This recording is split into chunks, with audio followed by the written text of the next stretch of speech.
O zaman gönlüne öyle bir hayret geldi ki, yerden de dışarıda kaldı, gökten de.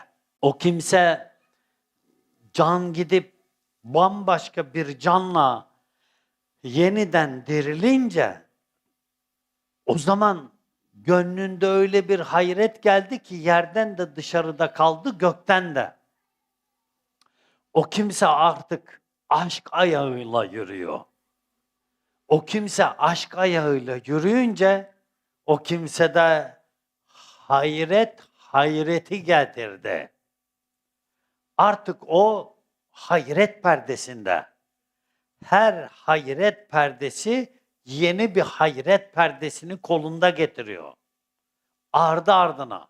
Hayret perdesinde yaşayınca yerden de kurtuldu, gökten de kurtuldu. O 6 cihet onda tek cihet oldu, çıktı. Artık o cihetsizliği buldu. Tek cihet dedim, cihetsizlik. Yönsüzlüğü buldu. Ne tarafa dönersen dön, onun veçi o tarafadır oldu. Ve fenadan bekaya geçti. Fenada bütün perdeler yandı. Fenada her şey yandı, kül oldu. Hiçliği yakaladı. Artık hiçliği yakalayınca, fena halini yaşayınca o hayrete düştü. Hayrete düşünce, geçince bekada hayretten hayrete geçmeye başladı. Dirildi çünkü. O yeni bir diriliş.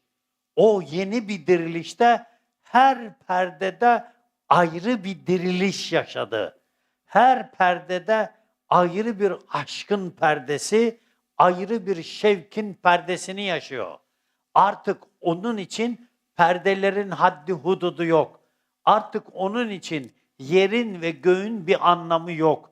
Artık onun için dünyanın da ahiretin de bir anlamı yok. Artık onun için kün, varoluşun bir anlamı yok. O çünkü o perdeden perdeye geçerekten o her an hayretten hayrete geçer hale geldi. Ve tabiri caizse sonsuz bir hayret yolculuğuna çıktı. Çünkü Allah'ın ilmi sonsuz, onun sıfatlarının tecelliyatları sonsuz, onun zati tecellileri de sonsuz. Öyle olunca o hayretten hayrete geçti. Uyan ey ümmeti Muhammed! Siz Musa'nın ümmeti değilsiniz. Cenab-ı Hak Musa'ya dedi ki, dağa tecelli edeceğim, dayanabilirsen dedi. Dağa tecelli etti, Musa bayıldı kaldı. Sen Muhammed ümmetisin. Senin peygamberin miraç etti ve senin peygamberin Allah'ı kifayetsiz. Bu konuda aklın, kalbin almayacağı, algılayamayacağı bir hal yaşadı. Cenab-ı Hakk'ı hem kalp gözüyle hem de vücut gözüyle gördü. Bayılmadı o. Kendinden bu manada geçmedi, delirmedi.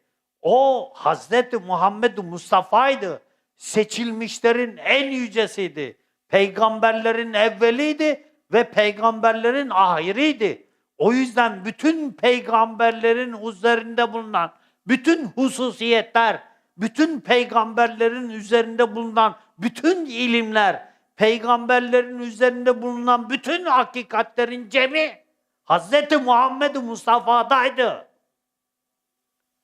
O yüzden sen onu 1000 yıldan beri eksik tefsircilerin tefsirine bakaraktan Allah'ı kimse göremez, Musa görmedi denilenlere inanma.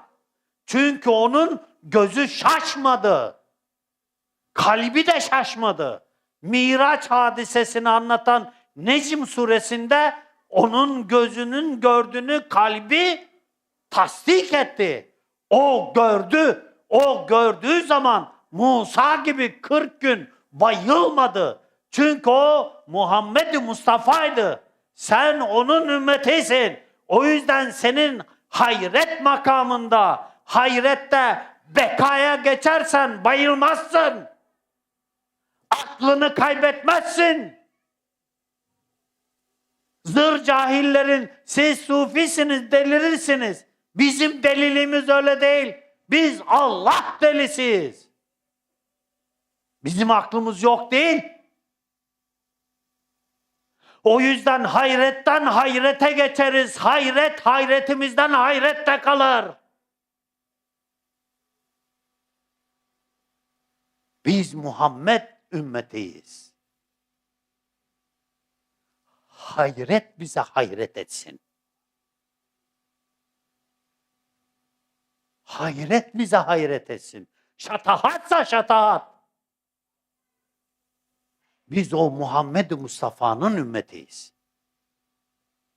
Aşk. İnsanı Hazreti Pir öyle diyor ya, kanatsız uçurur, elsiz ayaksız yürütür. Aşk dilsiz dudaksız konuşturur. Aşk dilsiz dudaksız anlaştırır. Aşk dilsiz dudaksız anlaşmadır. Dilsiz dudaksız konuşmadır. Dilsiz dudaksız sevmedir. Aşk kendinden geçip sadece aşkın tecelliyatında aşk olmaktır. Yürü kardeş. Yol yolsa yolcu görsün. Yürü. Öyle yürü ki yol kendinden utansın. Öyle yürü. O yüzden o öyle bir hayrete geçti ki, öyle bir hayrete geçti ki, hayret ona hayret etti. Ve sonunda Muhammed Mustafa'nın izine bastı. Ve sonunda şataata düşmedi. Muhammed Mustafa'nın izinde gitti. Muhammed Mustafa'nın perdesinde gitti. Ve dedi ki seni hakkıyla tanıyıp bilemedik ya Rabbi.